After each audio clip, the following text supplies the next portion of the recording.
1, 2, 3. And we're set. All right. So what kind of intro do you want to do for this? Do you know? I don't know, actually. Yeah, I haven't really thought about it. Welcome to the first episode of the No Breakfast Club, I guess, right? Is that how you want to do it? Yeah, like, I think we just start talking and kind of like, you know, Joe's is just Joe boom, we're roll it. live. And Yeah. yeah. So I think we just start talking. Because I know on mine, I actually did like a hello thing. Yeah, I don't think we want to do that.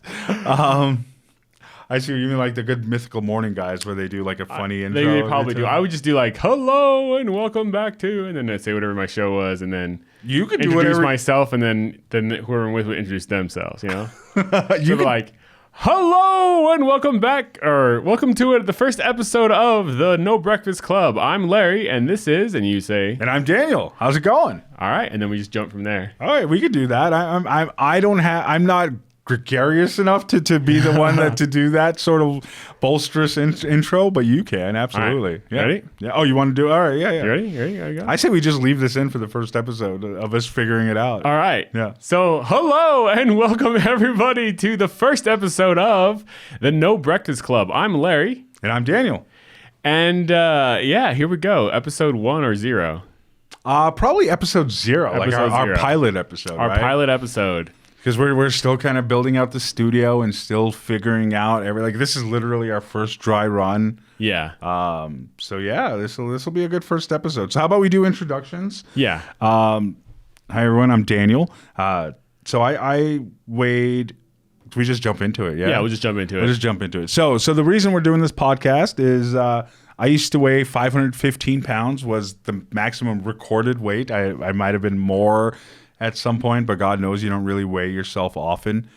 Not when you're that size. You just don't want to. You don't want to. You don't want to know, right? Yeah. Every time you weigh yourself at that size, it's a reminder of your failures. Yeah. So yeah, the peak I hit was 515 in my 20s, and I kind of just stayed there my whole life until 2 years ago when I was 39 and I was about 8 months or 6 months from turning 40.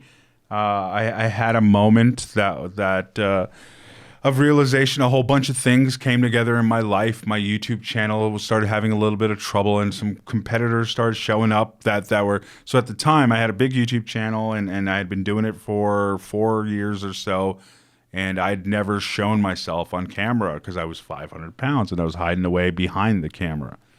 And another channel showed up doing the same niche that I did, and he was showing himself all the time, meeting with his viewers and hanging out with them. And so they started rebelling in my comments. They were like, hey, man, how come you never show yourself? We want to meet you. We've been watching you for years. So that started happening at the same time that I was hitting 40 and I guess a little bit of midlife crisis. My whole life I thought I'd be dead by 40. Yeah. There's a whole long story behind that we'll get into someday, but I just assumed I'd be dead by 40. And so I lived like I'd be dead like 40, drugs, food, all of it, I didn't really care. And as I got nearer and nearer to 40, I was like, oh, I'm not going to die by 40. Maybe I want to live. Maybe I want kids. Maybe I want a family. Maybe I want to turn this train around. And so all of that kind of, and then finally my doctor told me my diabetes was out of control. All these things kind of happened at once. There's a much deeper story, obviously, but this is just an introduction.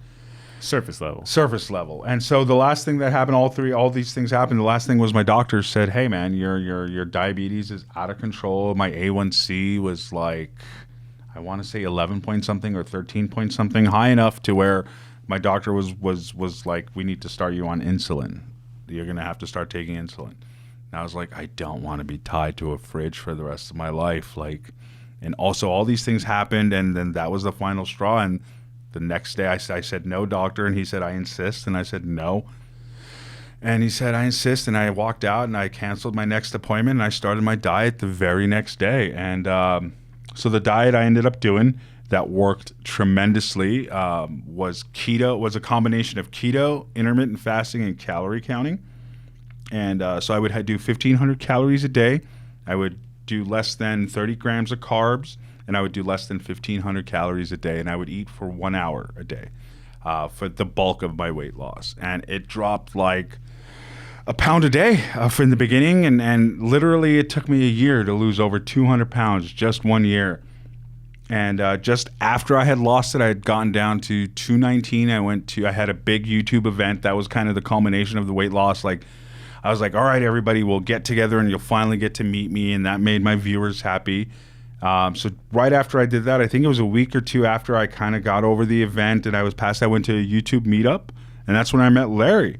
And I walked up to Larry. Larry was 480 at the time. Yeah, I'll jump in and I'll do my story. And this is your part, here. Yeah. Yeah, so I was always, I'll just start from the beginning. I've always been a big kid. I'm 6'5", so I was always one of the taller kids in class, but I was also one of the heavier kids, always.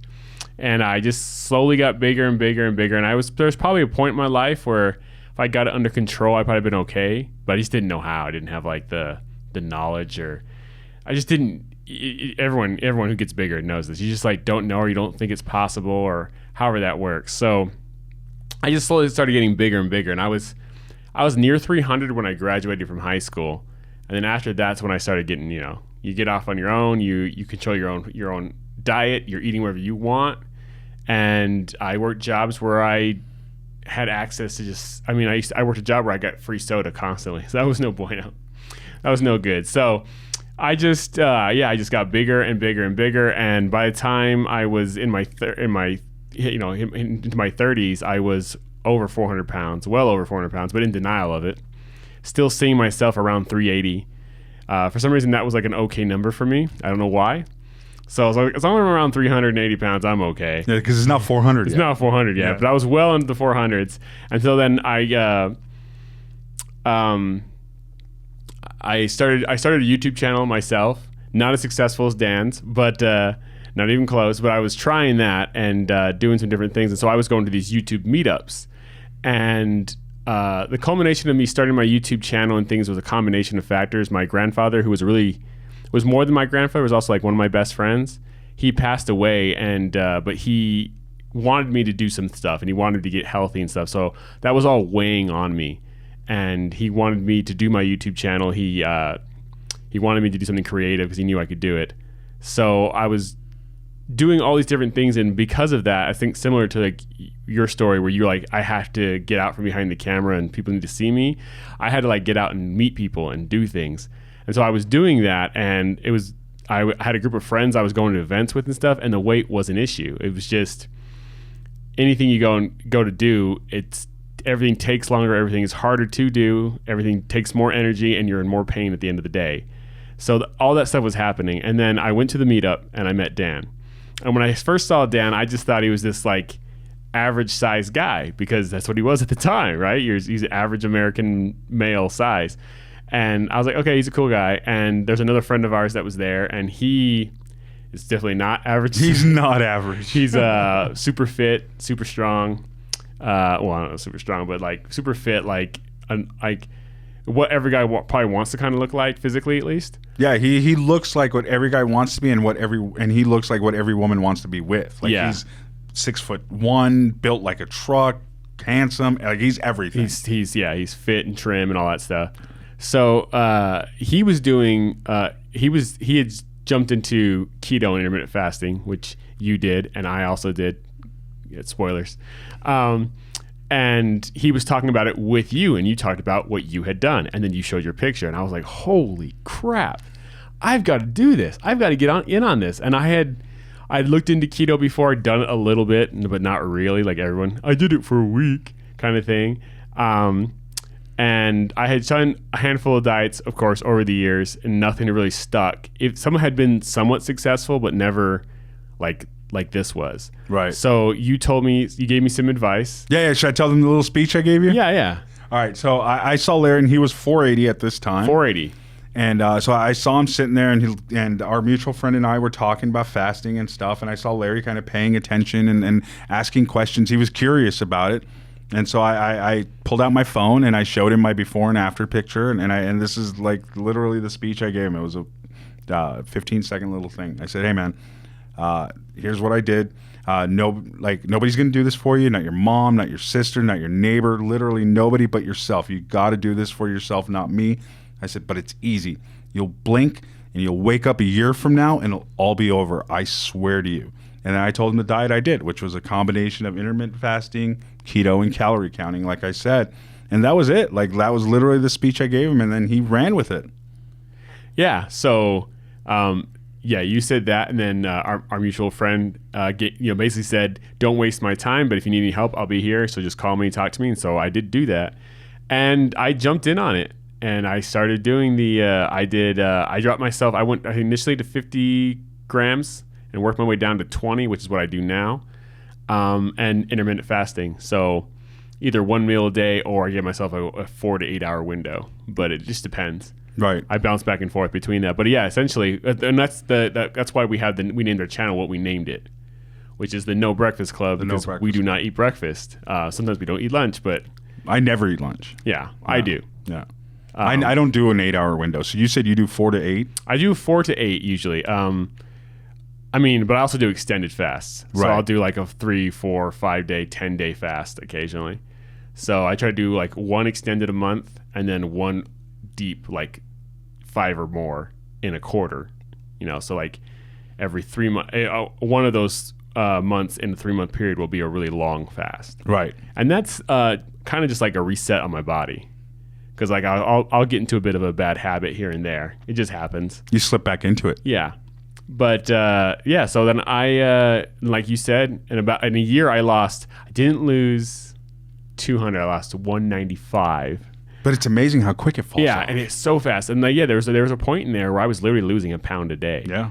So I'd weigh myself 3 days later, 3 pounds are gone. Yeah. 4 days later, 4 more pounds are gone. Yeah. And so when you're the size we were, it's the most effective diet I think I've ever done. And because it was so effective and so fast, it became a game.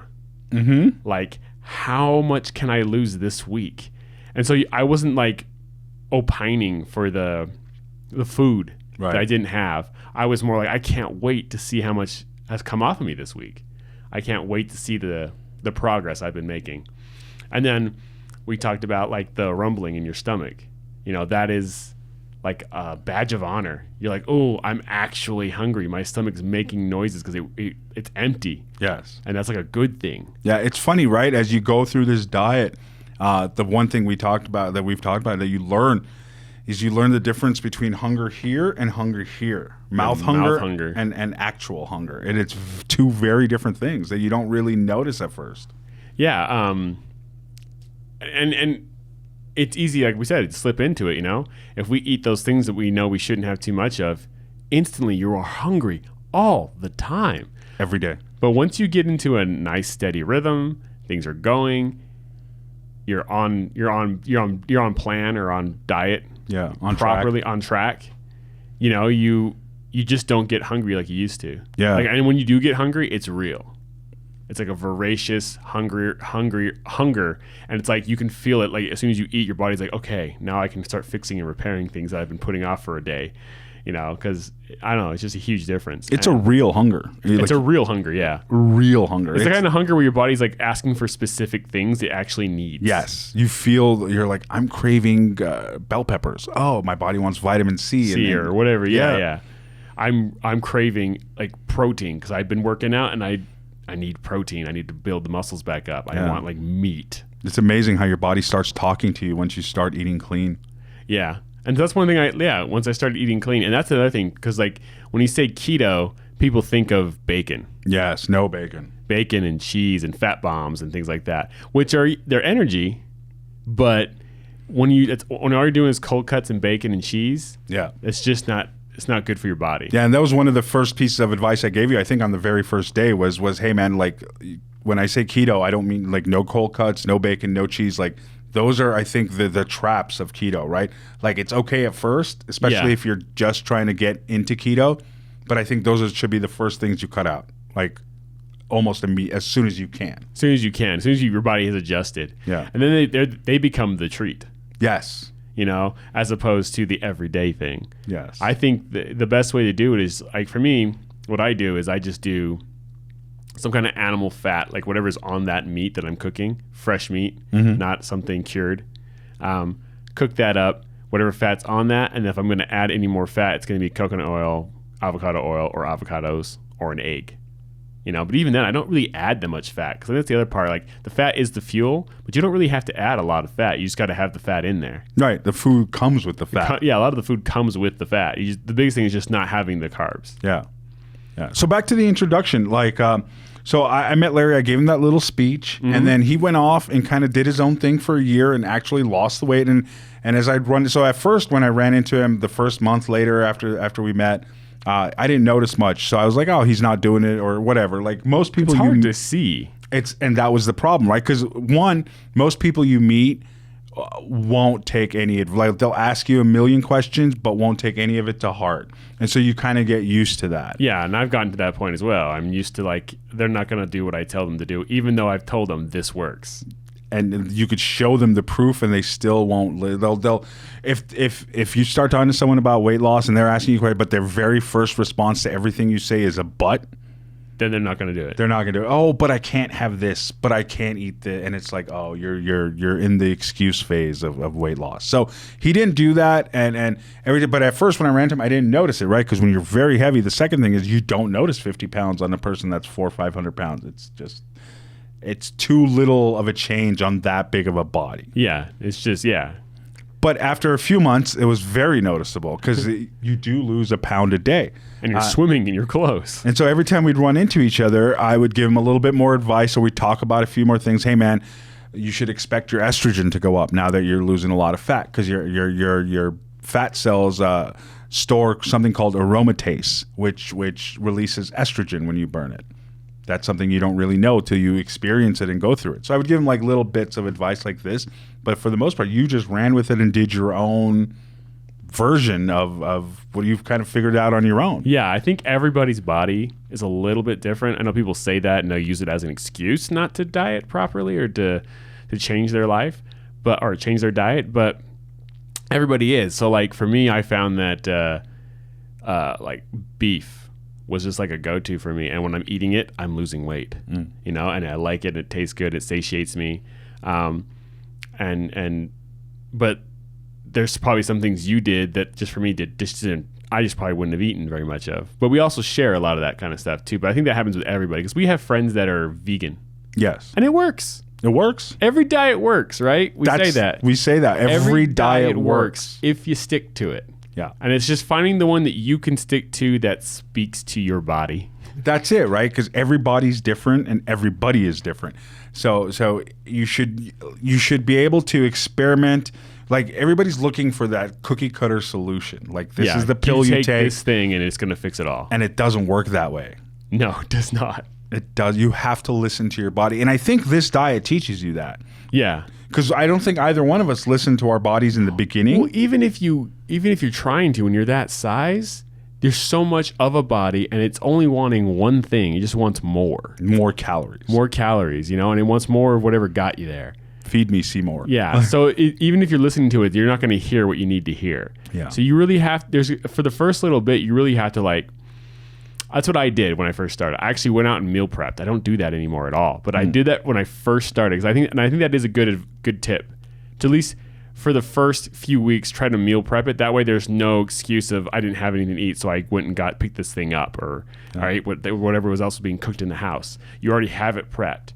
And so I did that, and I think that helped, because I was only eating, I think it was cabbage, lettuce, and chicken. Mm-hmm. That was it. Pretty close to what I was doing. And I literally cooked like a cabbage, and then with coconut oil, I stir fried it with chicken, and then I just had boxes of that, little Tupperware boxes full of that stuff, and that's all I ate for about 2.5 weeks. It wasn't the most enjoyable thing, but it got me started. Yeah, it's like a detox. It got me through the keto flu, as they call it. But yeah, so every diet, like I said, will work if you do it. Every diet will work if you do it. You just got to push through that first, whatever part of it is. Right. So as Larry lost the weight, and as we kind of would just run into each other for the first year as he kind of did it, and then towards the end of that year, we started talking more and more, and we started seeing each other more and more at these meetups and things, and we started talking. It was like, oh, we have so much in common that we didn't even realize. Yeah, so much in common, and yet we're also very different. Right. We're two very different people, which we'll get into over the episodes. Yeah. But what we noticed is like we'd see each other at the meetup, and I'd be like, hey, do you notice people make more eye contact and open doors more for you now? Yeah. He's like, yeah. And I'm like, dude, that never used to happen. And so we started realizing that you live a life that someone who's not that size doesn't really know about. And they can't know about unless, I mean, they really can't. Yeah. And that we don't talk about. Nobody wants to talk about because it's embarrassing. It's so embarrassing. So stuff like the fact that you break the bed when you're that size. Yeah, you literally sleep. I literally slept in a hole. In a divot. Yeah. In a mattress where the box spring had cracked, so it sags there, and then the mattress starts to sag, and those springs get worn out, and you literally sleep in a hole. And I think everybody over a certain size is doing that. Well, but nobody wants to talk about it because it's an embarrassing thing. And I slept like that for years, and it's like I had never talked to anybody else about it until I don't know how it came up in conversation one day, but I think it was as simple as me going, "Hey, did you used to break the bed?" Yeah, like just something like that, and then that's how we figured out like. Oh, we both spent years sleeping like that because what are you going to do? Buy a new box spring every 3 months? Or sooner. You can break it right away, honestly. Yeah. And then and on top of that, I mean, that's not good for your back. You know, your sleeping habits, you can't really move. And that doesn't help because now you can't be near, you're already not active, but now you're going to have a bad back. You're not going to be active because of that. And there was other things too, like never trusting chairs everywhere you go. Unless you knew that was a solid chair. Yeah, I'm not putting all my weight on that chair. Yeah, forget going to a restaurant because I don't know what their chairs are like. I won't fit in the booth. I won't fit in the booth. Yeah, exactly. Yeah, so unless you knew that this place had solid chairs, you weren't going to put your weight down on them. Yeah, so if you're over 300 pounds, like, and I think 300 pounds is the easy cutoff for this sort of life, right? Yeah. The further away you get from 300 on the plus side, the more you start to run into these issues, and the more you start being afraid of chairs, and then that leads to not wanting to go anywhere. Yeah, right? Never wanting your picture taken anywhere ever. Not wanting to go out and do things. And there are people, I'm sure, who are extroverted enough that it doesn't seem to bother them, but I don't know anybody. I don't know anybody either. I mean, I've seen those people who are heavier and who are just like, they just want to be the center of the party, but they're so rare. They are very rare. And I'm sure they probably do struggle with it. They have to, right? I mean, yeah, we were so, I mean, and there's so many things. Again, over all our conversations we've had, there's physical things that we'll get into later that really, there's things being a guy. Yes. And well, so yeah, why don't we talk about that? This is a good like your dick gets bigger. Like I don't know how it doesn't get bigger, but you can actually see it. There's not this thing in the way. It genuinely feels like it got bigger. Like, and that was one of the things I told him early on, I think, right? Like, oh, not that early, but yeah, we definitely did discuss it. It wasn't after your weight loss. It was definitely during it or in the early stages of it where I was like, hey dude, your dick gets bigger. And but that's another one of those things you don't really talk about as a really heavy guy. I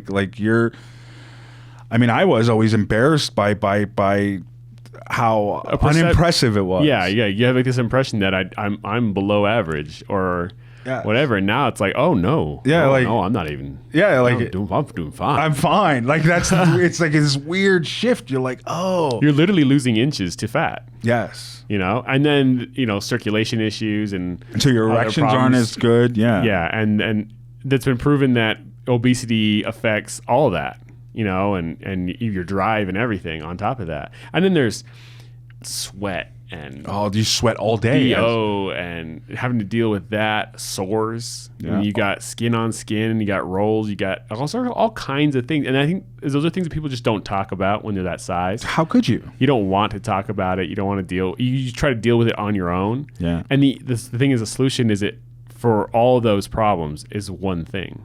It's just losing the weight. And yeah, it's tough. I think.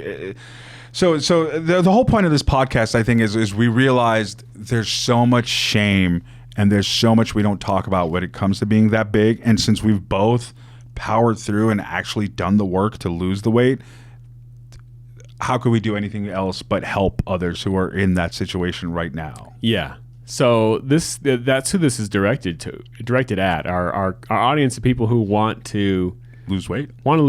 And honestly, I think even more so people who need to lose 100 or more pounds. Yeah. Because if you need to lose 30 pounds or 20 pounds, I mean, go ahead. Listen. I mean, I'm still there. We're still at that point in ourselves. Actually, Yeah. we have that last bit we're trying to get off and then keep off. Yeah. So come on that journey with us. Like, But if you need to lose 75, 100, 200, 300 pounds, we've been there. yeah, And we did it. And it took us just over a year. just a year. Like, Really. that's The bulk of it was a year. And like that's I think that's one of the most important things I tell people that I don't think they listen to. And I always say like think about how yesterday a year ago feels. Like, it just feels like it was like a couple weeks ago. It feels like it was yesterday. And so imagine a year from now, it'll feel exactly like that, except 90% of your problems will be gone. Like, that's how amazing it is. You will literally wake up one day and you'll be thin. And your shame and your guilt and your not wanting to get out, not wanting to exercise, not ever, like, walking to the mailbox would hurt, walking to the car, my Walking legs up and would downstairs. sore. Like, all of that goes away. I swear to you, it goes away, and it feels like it goes away overnight. Even though it takes a year, and you may be thinking, "Oh, a year is such a long time." Think about how long ago a year was. It feels like yesterday. I mean, when you think of any celebrity who passed away, right? And then you say, "Oh, that was 6 years ago." You go, "What? That was last year," Yeah. right? It's the same thing. Yeah. So, yeah, I mean, it literally, I mean, and it's so drastic. Like, every time I see people, and we get this all the time, especially me because I'm kind of still in the free fall zone a little bit. They just don't. They take them a second to recognize me. It does. They're like, "Oh, that's Larry. I saw you sitting there. I thought you were some other guy I didn't know." So it's really that fast. I mean, if I run into anybody who hasn't seen me in a year, they will not recognize me. Yeah. I guarantee it. So, or they will, and they'll be so happy for yeah. you and impressed, and it's kind of beautiful. it really is. Yeah. So if you have a ton of weight to lose, or even if it's 30, 40 pounds, you can come on this last bit of this journey with us, because we're both it's weird how your mind shifts, right? It's not that we've both lost that weight and we're like, "Oh, we're done." No, we're both, not only have we lost the bulk of our weight, we're both committed to being thin people.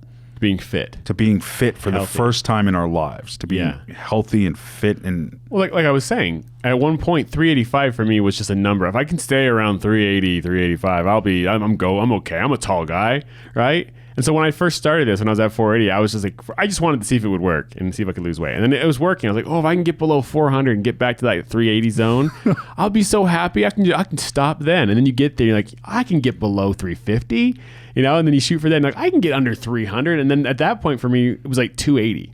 I was like me in high school. I was like, if I can get to 280, I'm set. That's like for life, And then I got there, I'm like, not even close. Yep. So my number now is 205. That's what I'm trying to get to. Yours is 205, mine is 2. Yeah, mine's 205, and I'm at 225 right now. So I got 20 more to go. I was at 2. I've been down at 215 and 213 twice, and I'm at 239 this morning. Yeah. So I've put on 20 pounds over the last. But that's another thing. Like, I've been yo-yoing for a year while he's been losing, and it's not easy. Like, it's no never end. easy. Yeah, no it end. never ends. So even when I get to 205, it's not over. I just gotta have to adjust at that point and try to maintain. Yeah, I don't ever want someone listening to this to think that we're saying, "Oh, we're better than you," or we know how to do something you don't know. We struggle with this still every day. Like, Every day. I still tell him almost every day about how much I'm craving food. Yeah, it happens. Like, especially if I'm not completely keeping up with my clean eating, like it compounds itself. Like, Yeah, it gets worse. I'm hungrier the next day, so I cheat a little more. I'm hungrier the next day, and I cheat a little more. And suddenly a month has gone by, and I've put 20 pounds on. It's amazing how fast you can do it and fall back into that pattern. Well, it's a good reminder of, hey, man, we lost this in a year, but we could put a bulk of it back on in a year too if we let ourselves go. Yes. So, it's a daily struggle for everybody. Yeah. But I think part of it is you gain a lot of strength when you do this too. You gain so much strength, so much confidence, so much more. Like, I mean, everywhere I go, people are like, you're so tall. And part of it's, I'm thinner, so I look taller because I am tall. I'm 6'5". But I'm almost always the tallest guy in the room, almost. And so people are just like, oh, you're so tall. But part of it is because I actually stand up taller. My posture my fixes posture itself is dramatically better. It's probably not as good as it could be, but it's dramatically better. So Yeah, the confidence goes up. You get stronger. You get like willpower. I mean, like we get together with some friends and we game once a week, and there's pizza there every time. Yep. And for a whole year, I didn't have pizza. Yeah. It was there every night. I didn't have it, but I was like, yeah, it feels good. Pizza. I can. People like apologize for eating in front of you. Like, no, it's okay. I want you to eat in front of me. It turns into like turned into a game for me. That's what it was. I would cook food for people. I would cook food that I wouldn't eat. I would cook food that even if I was going to eat that day, I couldn't eat because it was not in my diet plan. But I would still cook it for them. It was just like... You find strength in it. Yeah, you find strength in it. At least I did. I'm not saying that everyone has to do it that way because everybody's different. Everyone. But you find strength that you didn't think you had anymore. That's another thing that we've talked about that'll be a running theme in this podcast is you lose hope after a while. You totally do. When you're that big, when you're that fat, you lose hope after a while. And it's hope for everything. You lose hope for a great career because you get passed up a lot or people think you're lazy.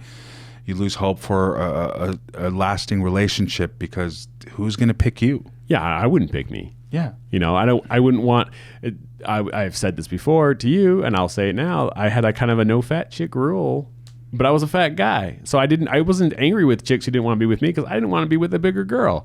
So why would they want to be with me if they, if the odds of finding some girl that's into that extremely low, and I wouldn't want them to be into that anyway. So it's just like, yeah, you get in this like, well, and a lot of that is like self-loathing, right? Yeah, totally. You don't want a reminder of how fat you are by being someone with just as fat as you. Yeah.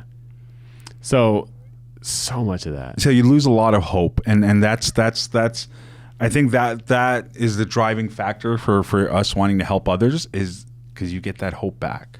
Like that's the amazing thing. Like it's not gone. Like when we see, like we've talked about this, when we see somebody who is obviously struggling with their weight. And you want to reach out and you want to help them, but you also know that won't do anything because it wouldn't have worked on me. No, they have to be ready. You were ready when it happened for you, when you went to the doctor and all that stuff. It all culminated and I was ready. Yeah, you were ready. And when I went to that meetup and you were there, I was ready. Yeah. It was just everything came perfect storm and it happened. And so if you're listening to this, you're at least in the right mindset. I think if you're listening to this, you're on the first step to being ready. To being ready, yeah. And hopefully you are ready. And this can be one of those things that has a catalyst that gets you going. Yeah. So I mean, we're going to touch upon all these as we go forward. So let's start, since this is an introduction episode, let's start with the basics of the diet. So Larry talked about how he did a 4 to 8 hour window. I did a 1 to 4 hour window. So what that means is with intermittent fasting, you fast for most of the day.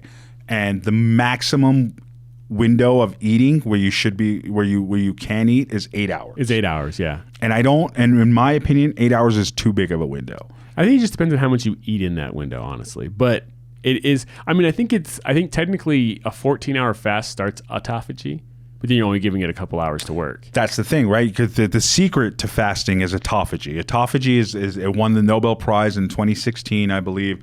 And the quick and dirty of it is it's when your body goes into starvation mode and it starts eating itself. And it eats the bad cells first. So cells that are precancerous, loose skin, things like that. Those cells, like your body knows what to eat anything that's first. A problem cell is going to go first. Yes. Damaged problem cells, precancerous. Yes. So, cells that are multiplying that shouldn't be, that kind of stuff. And that's the secret to intermittent fasting. That's why it's so effective, is your body is like, okay, we're not eating food right now. Let's find internal resources to eat. Yeah. And it eats the bad stuff first. And it was funny about that, just not to go off track, is that we were taught so much in our lives growing up that if your body goes in starvation mode, it's a bad thing. It's a bad thing. You need to eat breakfast and 5 times a day. And it's not true. Not true at all.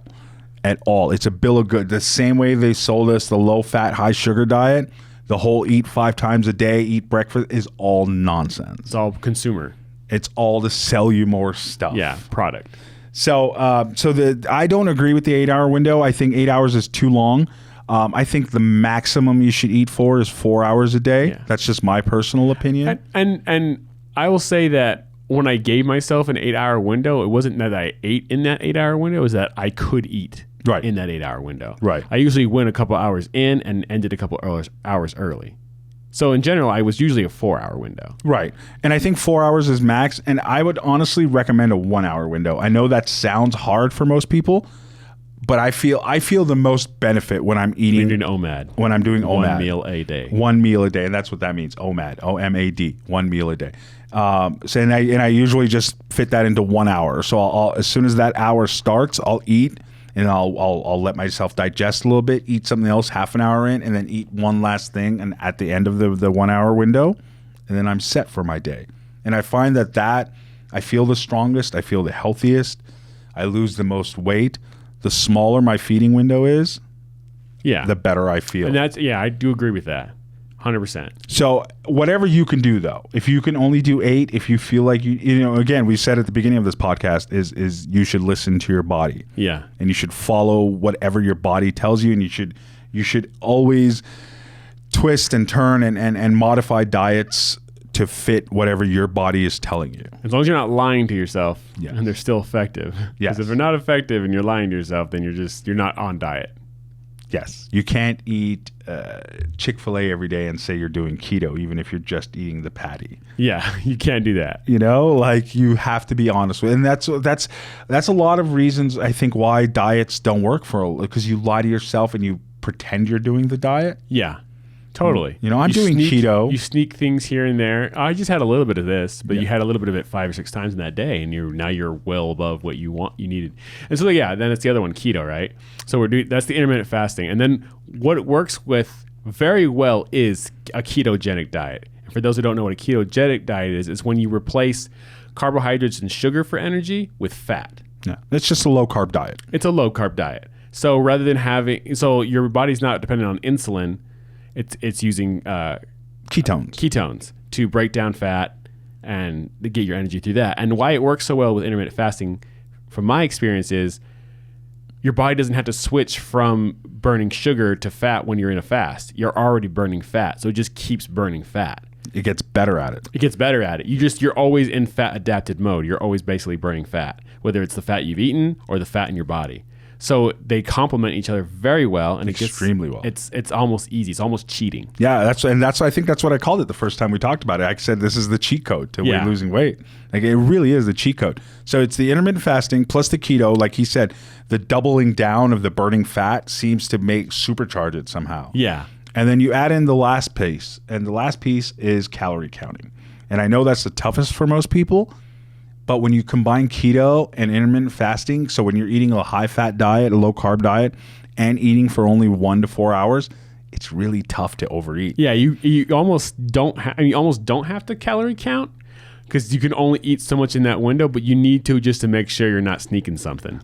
To make sure in the beginning, to make sure you're not lying to yourself. Yeah, because after a while, we've both also talked about this. After a short while of doing this diet, we both stopped counting calories in the broad sense, like we didn't, or in the micro sense. Yeah, we didn't have to look at each thing because we knew in general. I didn't use an app. Yes, there's a lot of people who use an app, and that's fine. I did in the beginning. I knew what I could eat. I knew what was on diet, what was within my caloric. I would read the back of a label on something if I wasn't sure. Sure. But in general, I knew what I could eat and how much of it I could eat. And so I still do it that way now. Yeah.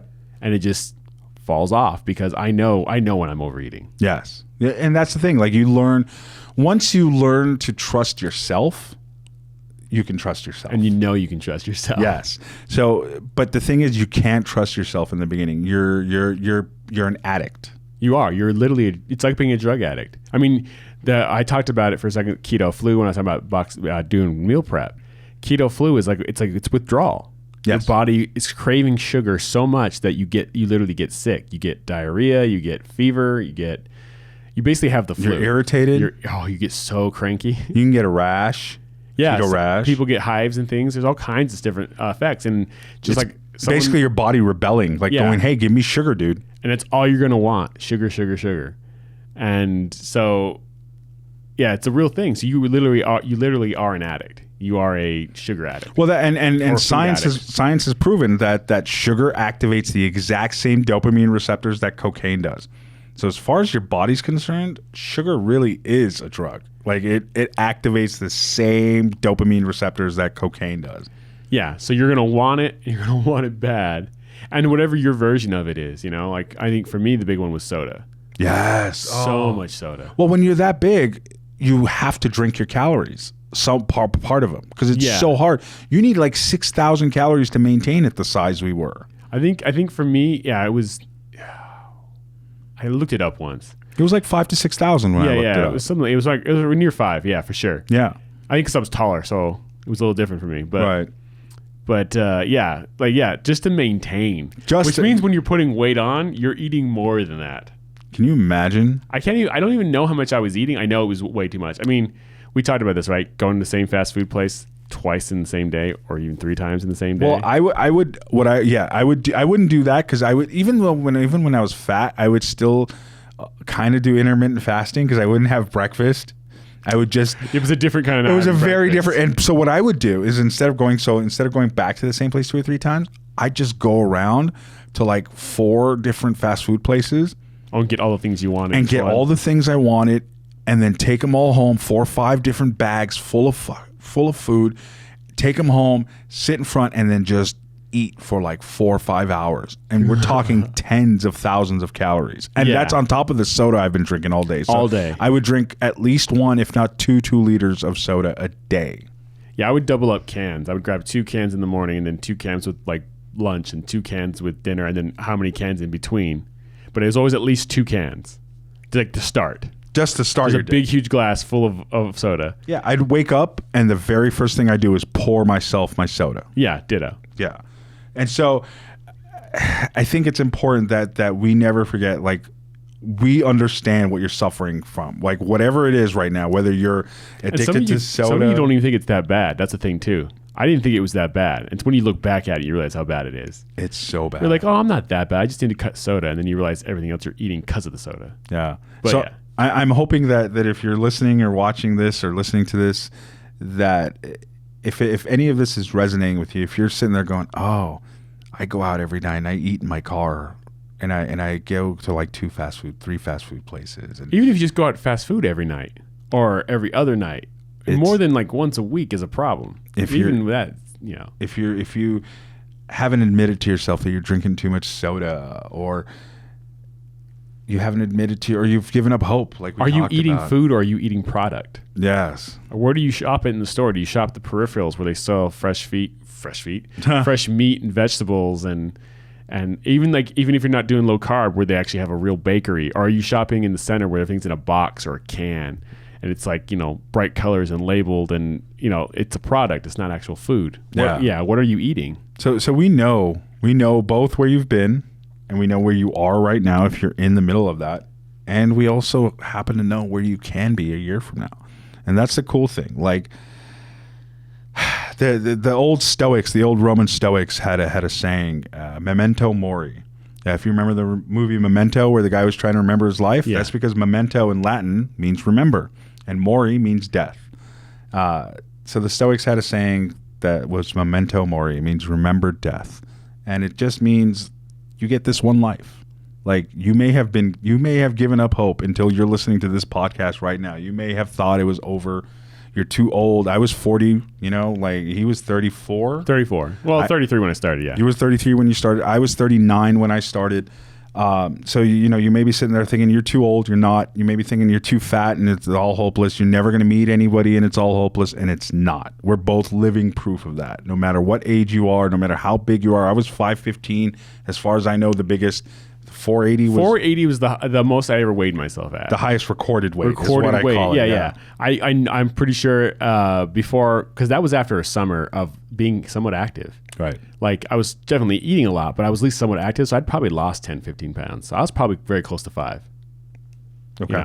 Honestly, if I'm being honest. You might have even gone over and I might have know. even gone over and didn't know. Well, you can't tell when you're that big. Like, you put on and lose 30 pounds in a weekend sometimes. Well, we talk about like shirts, right? Like a 6X shirt. That's what I was up to. I was up to 6X as well. 6X shirt, which is massive. The difference between 6X and 5X is like 50, 60 pounds. Yeah.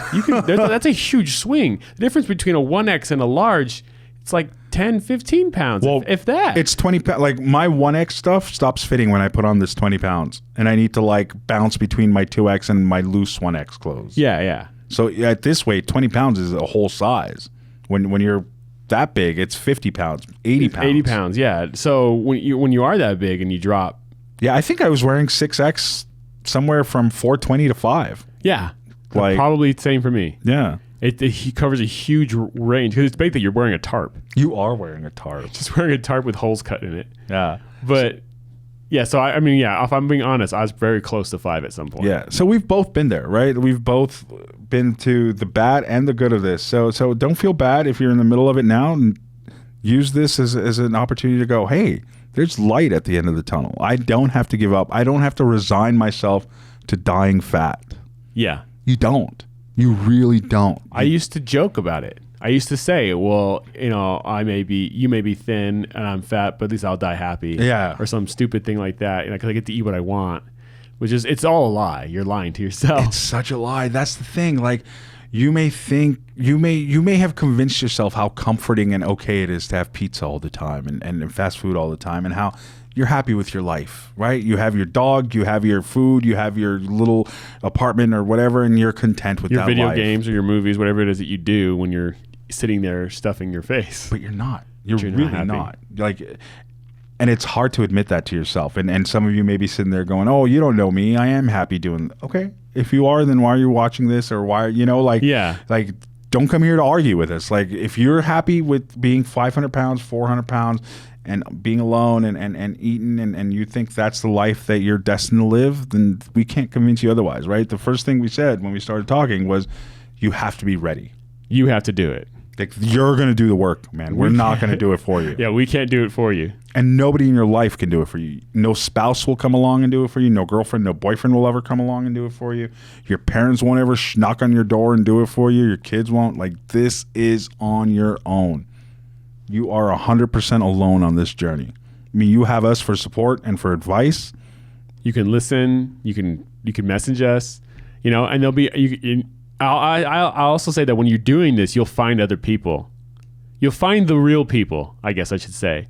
You'll end up cutting some people out of your life. You'll realize that they're not ready to go on this journey too, right. whatever their problem is, or that they're not ready for you to go on the journey. Because sometimes they're healthy and fit, but for some reason they've pigeonholed you into this position. You're the fat friend. You're the fat friend. You're supposed to be the fat friend, and they'll tell you, "Oh, you've lost enough weight," or "Why do you want to do this?" Or don't get too skinny. Don't get too skinny. Don't listen to those people. They're insane. They are crazy. They don't know. Like, people do that to me now. They're like, "You're going to keep losing weight?" I'm like, "I'm still overweight." Yeah. The BMI says I got to lose at least another 20 pounds. That puts me just in the healthy range. I'd like to get a little deep into that. Be right where I need to be.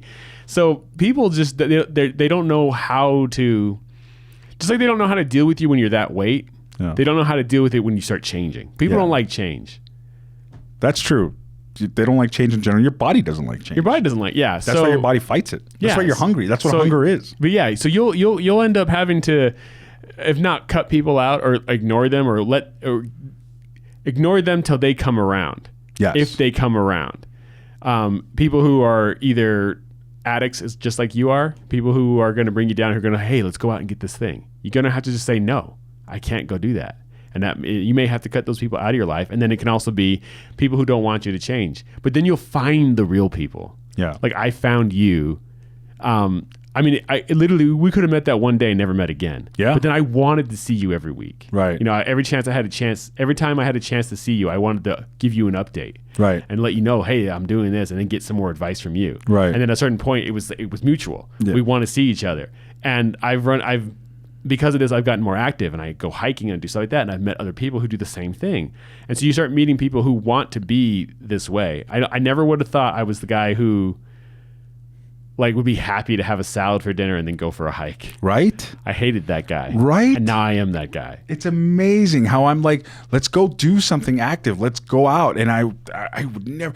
I used to lie to myself. I used to do stuff like put my hand around my wrist, and it wouldn't go all the way around. I'd be like, look, this is how big I'm supposed to be. My bones are just that big. I'm just big boned. My hand will never go in. Like, now it goes around with a little extra. Yeah, just all the lies you tell yourself, it's hard to admit. You're probably sitting there right now fighting this if you're overweight, but you're an addict that's lying to yourself so you can keep feeding your addiction. And that addiction is sugar. It's being overweight. It's fast overconsumption. Food, it's sugar, it's candy, it's soda.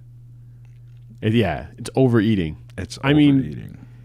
They've proven like sugar feeds cancer. It does. And it feeds this addiction too. And this addiction, it is a cancer. Like they just talked about this. There's a medical journal. I don't remember. I can't source it, cite it or anything like that. But they're talking about that obesity is an aging disease. It literally ages you years and years. I read that too. It takes years off your life.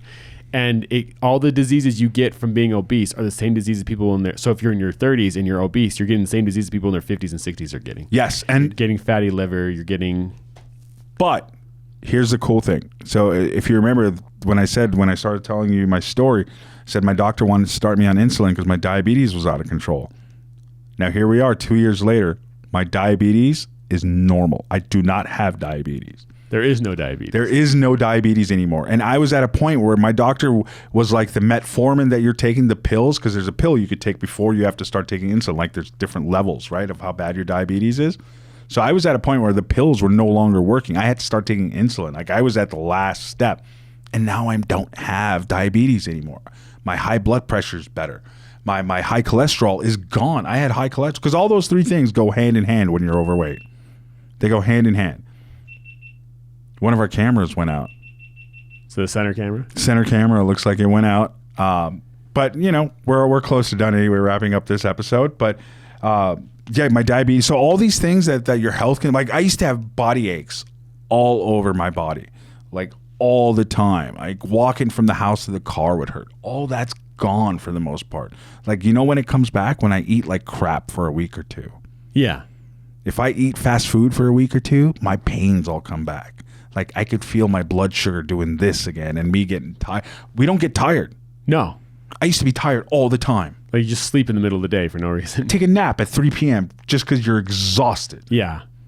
I sleep a much tighter, simpler, straightforward window of sleep now. Yes. You know, I get tired at the same time and I wake up around the same time. And you wake up with energy. I used to wake up tired. Yeah. Like, you didn't sleep. You were, I mean, we had apnea times whatever. Yes. You know, your body's crushing itself. You weren't sleeping. You were probably just barely staying alive every night. It's crazy. And so, yeah, you're exhausted all the time. You're sore all the time. And again, I was pre-diabetic. I was lucky I wasn't diabetic, but I was on the edge. And every doctor was like, you got to fix this now. I had hypertension, high blood pressure. And I actually need to go in as I've been trying to. I want to reach my goal before I go back. Before you go back, you should go back in and get a test for everybody. So I need to get everything done. But I know that the diabetes thing is not even. Yeah. I mean, I was there. I could smell it when I peed. You know, it's like that smells a little sweet. But not anymore. I remember. Yeah, never mind. Go ahead. No, yeah, but just all kinds of things. So yeah, it's this disease, this thing that ages you, but the difference is it's reversible. Yes. Once you get it under control and you start losing, those things will start to fix themselves. They literally will. I mean, yeah. I mean, if there's one thing, like I was saying, the whole memento mori thing with the stud, the Latin, the Romans used to say, you have one life. Like, you don't get a do-over. Like, as far as we know, you don't get a do-over. Yeah. You don't get anything. There's no after thing. This is it. Like, as far as we know, this is it. Why live at 500 pounds and unhappy when people don't make eye contact and don't open doors and don't recognize you as a human? Like, it's real. I never want to go back to living that way. I mean, you can't do things. You can't do anything. I mean, I think of every cool thing out there.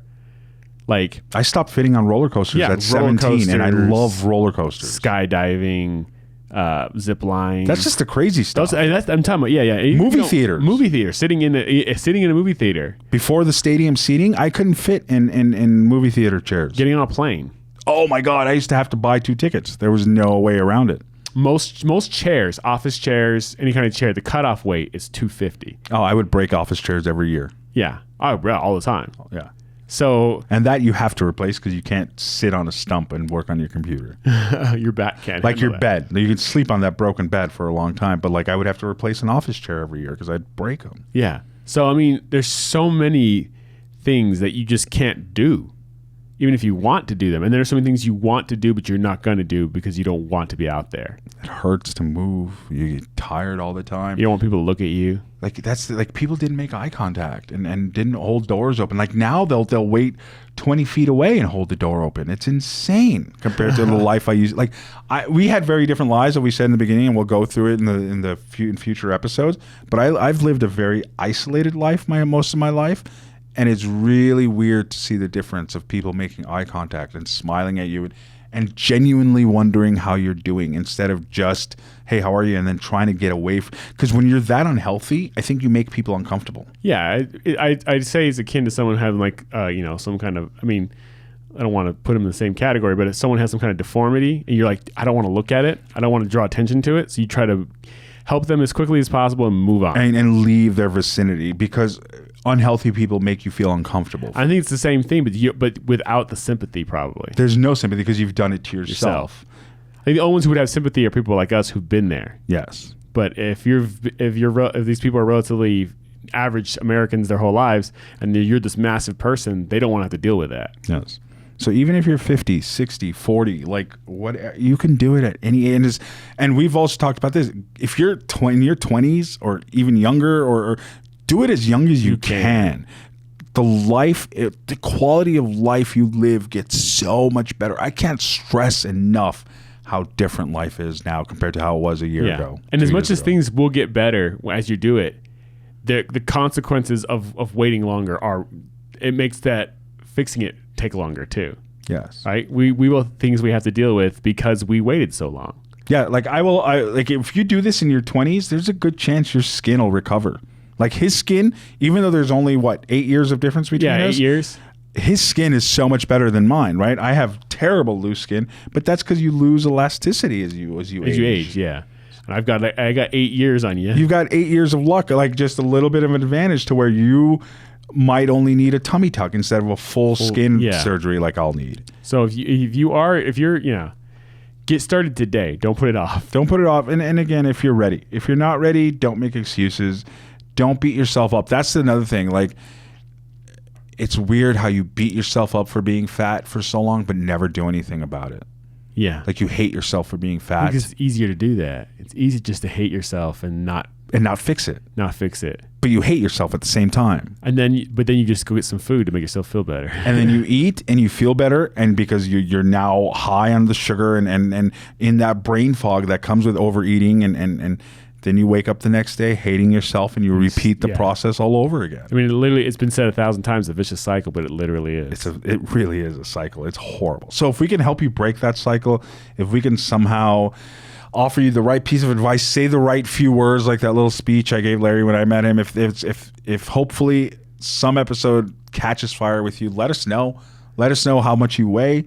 Let us know how much you want to weigh. Let us know what you're doing. Let us know anything. We'll answer whatever questions you got. Any advice, any questions you have, just message us or leave them in the comments below. Yeah. Like, you can do this. You really can. If we can do it, if I can do it at 40, like, I was fat my whole life. I was 250 pounds at 16, 300 pounds at 18, and 500 pounds by 23. Like, I've been fat literally my entire life. I have never weighed less than 250 except when I was under 12 years old. Like, yeah, I actually don't remember ever being.